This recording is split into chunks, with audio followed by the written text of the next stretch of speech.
Welcome back to the Triple Scoop. We're on our music segment, or the whole show's music, right? Yeah, the whole show. Coming back, it's just summer drops, and we're going to talk about Frank Ocean's album Blonde right now, and we're going to talk about Chance's new album Coloring Book. So we'll start with Frank Ocean. What do we think? To Frank Ocean, was it 4 years for this album to drop? 4 With years. like nursing school in between. He did whatever he wanted. How did you like Blonde?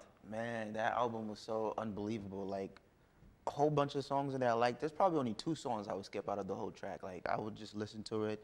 My favorite song out of the track was Nights and Self Control. Those two was just unbelievable. Like, his pace, the melody, he has a good flow to him. And he's not like other these rappers that just talks about like the same stuff over and over again.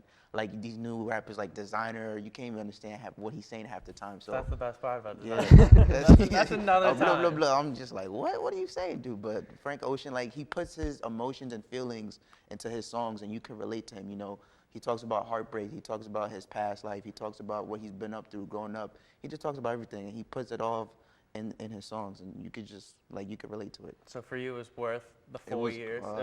I don't know about 4 years, but it was definitely worth the wait. It was worth the wait? It was definitely worth the wait. All right, why should, like, I haven't listened to the album yet. I've listened to, like, maybe a song or two. Should I listen through the whole thing? Yeah. Should we all listen to it? I would recommend everybody here on set to get the album. Like, it's worth it. Is worth it to get it on iTunes. There's a couple songs that I have on YouTube, but not all the albums, but definitely download however much it is. If it's $50 on iTunes, get it.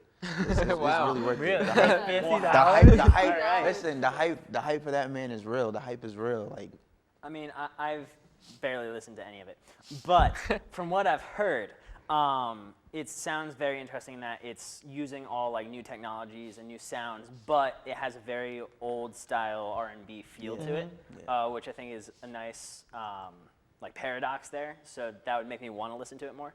But I've only heard like one We song. were just listening to it before. Like he like it's something that I can like fall asleep to, but then like I can also like go out and do something and listen to it at like the same time. Yeah. So, like his voice is so like it's so melodic. calm and soothing. Yeah. And you could also play the songs at party too. Like, people get lit to it.